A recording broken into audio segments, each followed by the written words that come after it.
Hi there, this is Ranjit and I have the Sony Xperia Z3 with me, and in this video we'll be having a first look and I'll also give you my initial impressions regarding this device.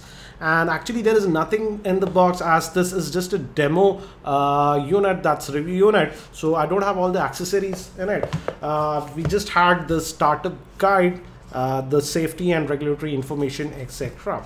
And we do get this device in multiple colors. That's white, this is that brownish color that we have, and obviously the black one, and also gives us some of the specs. Actually in the specs department it's very similar to the Xperia Z2, but this one is slightly thinner compared to the Xperia Z2. And let me actually give you a physical overview first. And I have actually set up this phone also so that we do not waste time. On the top we have the 3.5mm headphone jack, and this is the secondary microphone. Another thing that you will notice is that now it's actually rounded, so it actually gives a lot better feel. And on this end we have a flap. Again, it is IP68 certified, hence it's water resistant. And in here you add your micro SD card, and here the tray comes out and you add your nano SIM. Do note that it has nano SIM, not a micro SIM.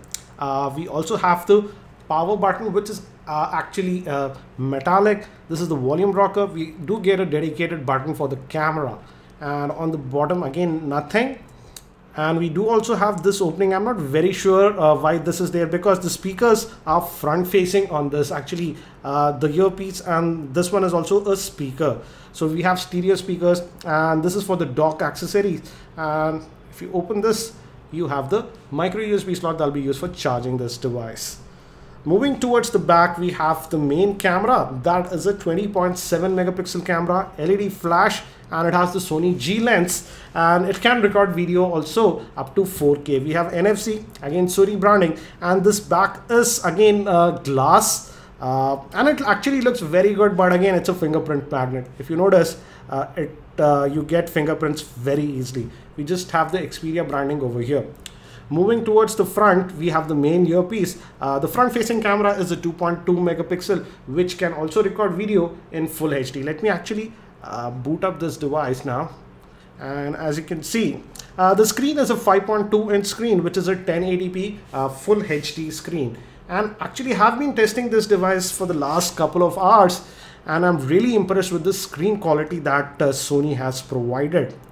The buttons are also part of the display, and the earpiece as well as this one are actually speakers also, so we do get that stereo effect with this one. And the first thing that struck me about this one was the display. The display quality is excellent on this device. I always used to complain about Sony phones. For example, the Xperia Z1 did not have a good display. Sony did improve it with the Xperia Z2, but definitely this Xperia Z3 is in a different class. I actually watched quite a bit of videos, etc. on this device, and the screen quality is actually amazing. See the viewing angles, it's amazing. And the quality of the screen that they have put is very good. It's very pleasing to the eyes. It's not overly sharp, and the viewing angles are also great.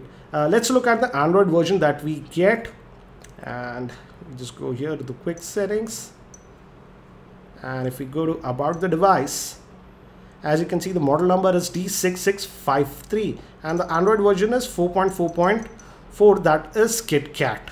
So you are getting the latest version of Android out of the box with this device. So let me just get out. One thing to note is that the Xperia Z2 that was sold in India did not have 4G LTE support for India, but this Xperia Z3 has 4G LTE support for India. Regarding storage, the internal storage is 16 gigs, but you can also add a micro SD card. And let me actually show you the storage now. And I haven't installed a lot of apps, just one app I have installed. So out of the box, you do get about 11 odd GB, but after Google finished updating all the apps, etc., we roughly have about 10.2 GB of space that is available to us. And looks like USB OTG support is also there on this Xperia Z3. I'll test that in my full review. So let's go back, and regarding Wi-Fi, it does support both the bands, that is 2.4 GHz as well as the 5 GHz Wi-Fi band. And this is the notification tray, and you can go to quick settings via this one. One thing to note is that I have been I switched on this phone now for about 8-9 hours, and I have one of my SIM inserted, and looks like the battery life is pretty good. It's at 94%. The battery though is sealed inside. It's a 3100 milliamp hour battery, and Sony claims that the battery life on this device should be very good. So I'm hoping that the battery life would be good. And let's look at the app tray. And we do have quite a bit of apps that are pre-installed. For example, PlayStation we have, and this news from social feed, etc. And we do have some Sony specific apps also, like Life Log, and we do have FM radio on this device. We have Sony Music, and we do have this Kobo Office Suite, and File Commander is also pre-installed. And we have some Sony specific apps like Sony Live and even Big Flex. So some bloatware is there on this device. I did install one app, that was Android. Apart from that, everything is sort of stock. And again, it's very familiar Sony experience that you get, and overall the experience is actually very fluid on this device. You do get access to Google Now also. If you just swipe like this, if you go this way, you can access Google Now. And as we are connected to the Wi-Fi network, let's just quickly fire up this Chrome web browser. And if you just notice how quickly it loaded, and again the pinch to zoom gesture is very good.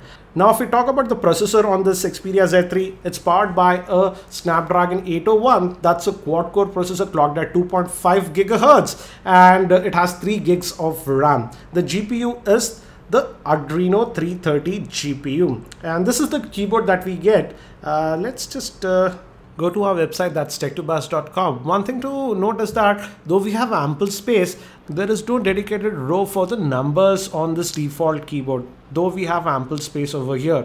Though the keyboard is customizable, but I could not add a dedicated row for the numbers on the keyboard. Again, I have to say the screen quality is actually very good on this device. Let's just open up one of the stories. For example, I'll just open this up, and we have a YouTube video embedded on this web page. So let's see how it handles it. And here is the video. So let me just play that, and let's change the orientation also. And it's... Hi there, this is Ranjit, and I have the Spice Dream Uno, which is one of the most affordable Android One devices out there. And in this video, we'll be, as you can see, it's playing it without any issues. Let me maximize the volume. It's at max volume. And then quickly move to, let me just get out of this one now.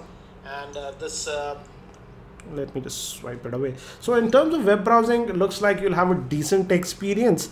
Also, the phone is very fluid to operate, as you can see. The skin, though it's a custom skin, it's handling it without any issues. But one thing I did notice is that I'll talk about that a bit later. First, let's actually look at the camera also on this one. And I have taken some sample shots that I'll show you. And the rear facing camera is a 20.7 megapixel camera. And let me bring these objects nearby. And if you just tap in, you can focus on a particular object like this, and it quickly takes the snap. As you can see, let's just preview those. And as you can see, the shot came out to be pretty good. The flash did not fire. Then also, if you even zoom in, we have a lot of detail in the pictures. So overall, the camera looks actually pretty good. Here are some more pictures that I took with this device, and as you can see, the picture quality is actually pretty good with this one.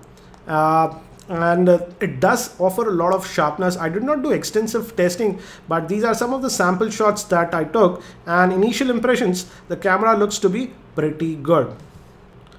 But one thing that happened after I took the photographs, I must have been taking the photographs for about 5-6 minutes, and the photographs came out fine. But when I went to the home screen, after that, the phone was pretty hot. It was getting pretty hot over this area. But when I went to the home after using the camera for about 5-6 minutes, the phone actually completely froze. The touch response was simply not working, and I had to keep this power button, press it for about 10 seconds for the power menu to come, and I had to reboot this device.